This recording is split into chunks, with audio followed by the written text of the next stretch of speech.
एकता का अर्थ है एक साथ मिलकर काम करना। एक अकेला व्यक्ति उतने बल के साथ काम नहीं कर सकता, जबकि ज़्यादा व्यक्ति मिलकर अधिक बल लगा सकते हैं। मान लीजिए किसी गाड़ी को धकेलना है तो एक व्यक्ति उसे नहीं धकेल पाएगा और 4-5 व्यक्ति थोड़ा थोड़ा भी धक्का लगाएंगे तो आसानी से उसे धकेल पाएंगे।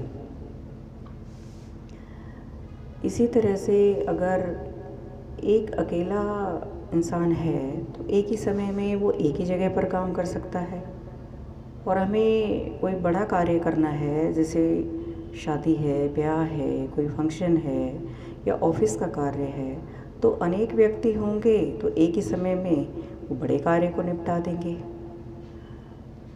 तो हम इस तरह से भी इसको समझें कि जैसे एक छोटा सा पतला सा धागा है तो उसे एक बच्चा भी उसे आसानी से तोड़ सकता है, लेकिन उन्हीं पतले पतले धागों को मिलाकर अगर हम रस्सी बना दें तो उसे हाथी भी नहीं तोड़ पाएगा, और बल्कि उस रस्सी से हम हाथी को भी बांध सकते हैं।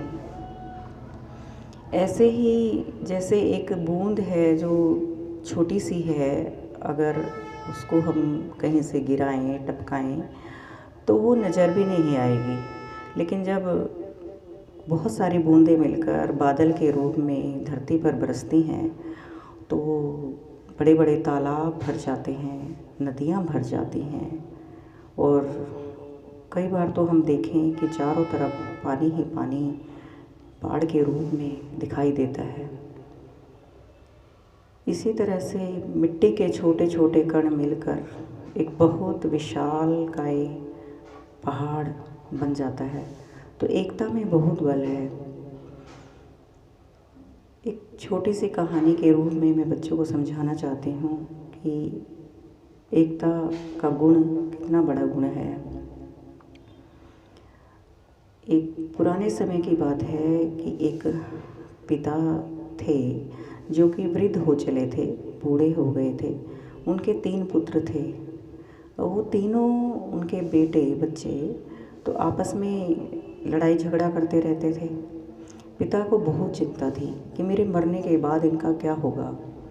ये तो झगड़ा ही करते रहते हैं, लड़ाई करते रहते हैं, कहना नहीं सुनते हैं। उन्होंने बहुत बार समझाया कि बेटा आपस में मत लड़ा करो, मत झगड़ा करो, तुम बड़े हो गए हो, अब मिल के रहा करो। उन्हें हर समय इस बात की चिंता सताती रहती थी कि मैं बूढ़ा हो चला हूँ और एक दिन तो मैं दुनिया से चला जाऊँगा, और मेरे जाने के बाद इन मेरे बेटों का क्या होगा। दुनिया तो इन्हें परेशान कर देगी और ये तो टूट कर बिखर जाएंगे। तो उन्होंने एक दिन सोचा कि कुछ और सोचना पड़ेगा, तो उन्हें एक तरकीब सूझी। उन्होंने बच्चों को बोला कि जाओ जंगल से लकड़ियाँ लेकर के आओ। तो वो तीनों बेटे जो थे लकड़ियाँ लेकर के आए। अब उनके पिताजी ने समझदारी से काम किया और उन लकड़ियों को एक रस्सी से बांध दिया और मिलाकर एक मोटा सा गट्ठर बना दिया। तो पहले उन्होंने बड़े बेटे को कहा कि बेटा तुम ऐसा करो, इस गट्ठे को तोड़ करके दिखाओ। तो बेटे ने बहुत कोशिश की, बहुत दम लगाया, लेकिन नहीं टूटा। अब पिताजी ने कहा कि दूसरे बेटे को, तो भाई तुम तोड़ो। तो दूसरे बेटे ने भी बहुत कोशिश की, लेकिन उससे भी नहीं टूटा।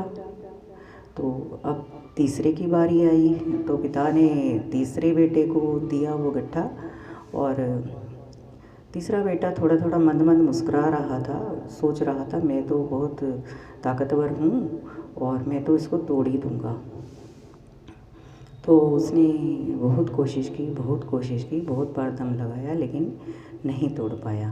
तो अब पिताजी ने कहा कि देखो तुम तीनों से ये नहीं टूटा, अब ऐसा करो इसकी रस्सी खोल दो और इसमें से एक एक दो दो लकड़ियाँ ले लो। तो बेटों ने ऐसा ही किया। उन्होंने कहा कि अब तोड़ो। तो तीनों ने वो जो लकड़ियाँ थी एक एक जो दो दो उन्होंने ली थी, तो वो आराम से तोड़ दी। अब पिताजी ने उन्हें समझाया कि देखो, जब सब लकड़ियों को बांध करके एक मोटा गट्ठा बना दिया गया था, इकट्ठे थी, तो उन्हें तुम नहीं तोड़ पाए, बहुत दम लगाने के बाद भी नहीं तोड़ पाए। लेकिन जब इन्हें अलग अलग करके तोड़ा गया तो ये आसानी से टूट गई।